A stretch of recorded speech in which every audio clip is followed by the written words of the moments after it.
On the line right now, it's our next guest, and it's from Binghamton, Mike Vasquez. Mike, good morning. How are you, sr? Good morning, gentlemen. How are you doing today? Oh, man, I think everybody's ready for the weekend, Mike. I can tell you that. I know how that feels. So, Mike, let's get your take on what's going on with this congressional race. And, of course, you were one of the early primary opponents, and you've dropped out, and threw your support behind Claudia Tenney. And how do you think the race is going so far, Mike? I would say that I believe that it's going badly in terms of what I'm seeing from Mr. Hanna and the debate. No debate. I mean, the Hanna campaign said, they don't really have any interest in debating somebody that just uses, attacks and personal attacks. I mean, Mike, you've been, in politics for a while as a consultant and all that. Isn't it typical for a primary debate in this race? I mean, because this is pretty much the race, with Hanna and Tenney, no Democrat in. So people are really clamoring for a debate on some of the issues that are going on here. Well, absolutely. I've been talking about since March. I've mentioned that there's going to be no Democrat in this. This is the election. And it's turning out exactly as I predicted. And what I'm seeing that's incredible to me is the Hanna campaign is saying, absolutely no, we're not going to do. They're just taking no action, and they're not going to give the people what they want. And I have to believe the only reason that a campaign would be so determined not to give a debate when this is the election is because, in my opinion, they have no way of defending the record of the candidate.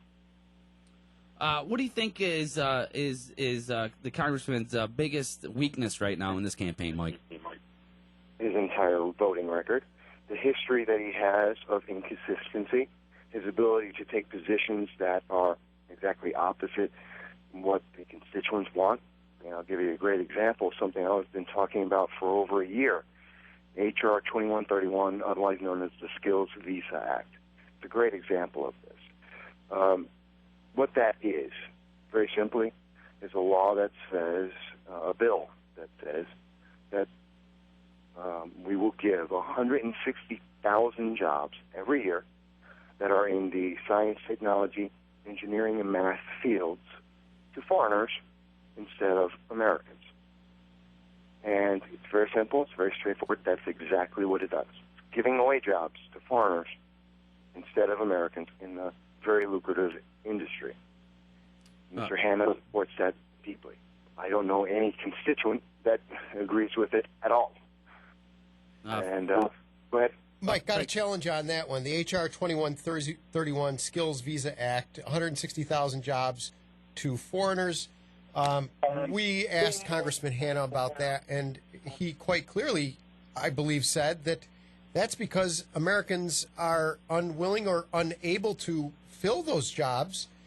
They're having a hard time. Employers are having a hard time filling those jobs. So foreigners are needed in this case. How do you respond to that?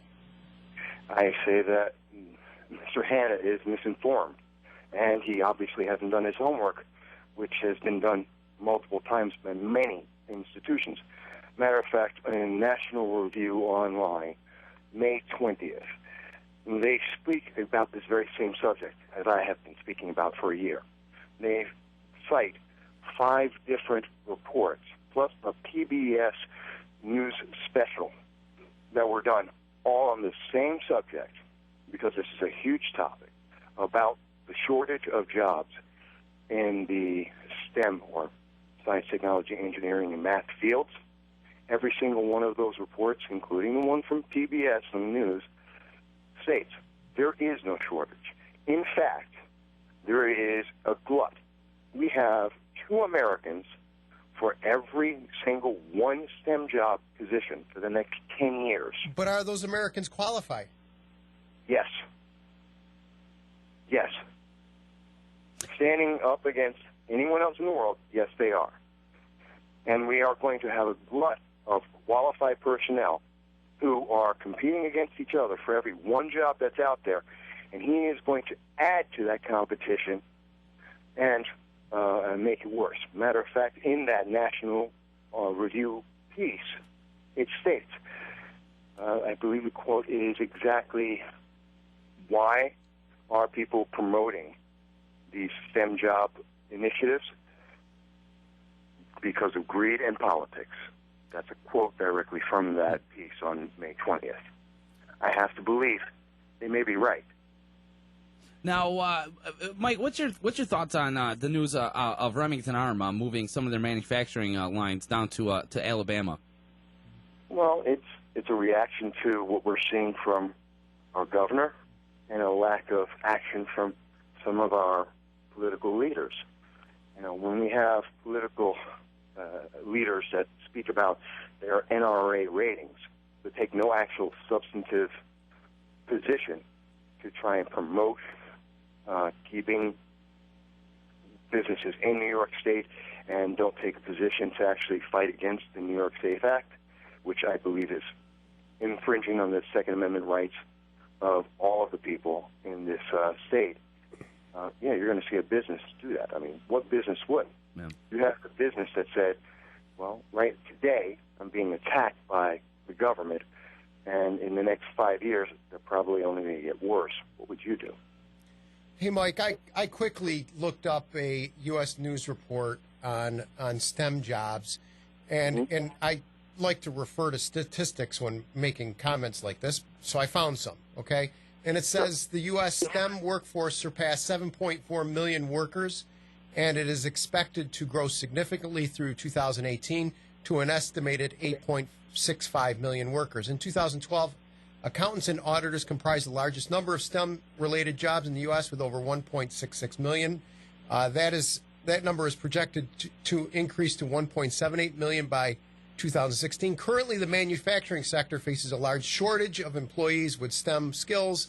Alarmingly, 600,000 manufacturing jobs are going unfilled in spite of current economic conditions. This clearly points to a shortage in people qualified to fill those jobs. And in light of that shortage of people, where do we find people that are willing to find those jobs, if not through this H.R. 2131, the Skills Visa Act? Well, I would stand by the reports by the Economic Policy Institute, the RAND Corporation, Urban Institute, National Research Council, and the Centers for Immigration Studies. And what do they say? Also on reports on this. But even going further, where else do we get these people? Let's go out and give an incentive to the public, to the students who are in there now. The more we give, let's look at what we're actually saying with the initiatives like 2131, the STEM Skills Visa Act. What we're saying to students is, you'll sit next to a student, you and your friend will sit next to a student from another country. Right. You're going to study, you're all going to compete, and at the end of the day, we're going to give that foreign student a job and leave you unemployed, possibly stuck on government assistance with a student loan on your back because of this law. That's not going to be everyone in that case, but there's going to be more than enough people who need a job that are going to get that. That's the incentive we're putting out there. That's the message we're putting out there. We're going to put the preference on someone other than our own people. How many people are going to be motivated to go into that field when you know that your preference is going to someone else, and the negative in a bad economy is going to lead you more likely or not to be unemployed? But don't you think my motivation as a student in a particular field is going to be encouraged by my earnings potential and by my own initiative to succeed? I've gone to college, and I remember I'd see the Koreans walk in, and I'm thinking, oh boy, there's a curve breaker, right?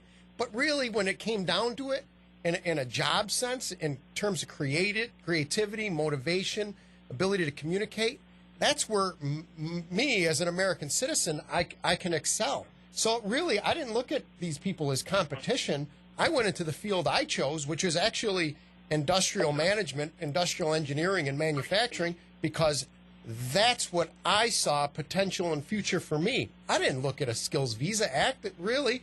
And really, if employers need this stuff, I really, aren't the employers saying, hey, I need people to fill these jobs, otherwise I'm going to move the jobs overseas? We're saying, I agree that there are many people who are motivated directly by their own actions, and they should be. And we need to encourage that. We need to do more to bring people into those fields and to encourage employers to hire Americans first. And I agree with that completely. But there are many people who do look at the law, what's going on in legislation, and the emphasis, a growing emphasis we see in government, and some people in government, to take a preference away from our American students. And not all of them are going to be the top of the class A students. Those who are in the middle of the field are going to feel the pressure that we're talking that this legislation creates. And those are the ones who are paying attention to that more than anything else. And I wish everyone would be Einstein, but they're not. Some people are going to have competition. The ones who are having the most competition will be most affected. Let's go into the schools. Let's use that same funds that we will be using for this. Let's use the same congressional attention, and let's focus that on students, on the students in the high schools, and motivate them to get into these fields, and to motivate employers to come into those high schools to give those kids that same incentive to go to college, to get into programs, internships, to get involved into these fields, and to move their careers forward. I think that's a better way to use our resources and to better address the issue that's going to be not just short-term, but long-term. We can't look at this as a short-term, what happened in the next election. We need to look at this as what's happening over the next decade for our future generations and the safety of our nation. Mike Vasquez, always a pleasure to have you on, sir, to get to your viewpoints on today on the latest news. Mike, where do they get more information if they want to touch base with you, if they want to learn and read more about what you got going on? Sure.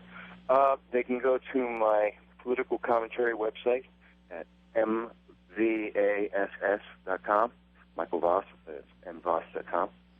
And I've been doing it for about seven years now. I'm going to keep on going. Excellent. Jay's put those links on our Facebook. So, Mike, thanks so much for your time today. I appreciate it, buddy.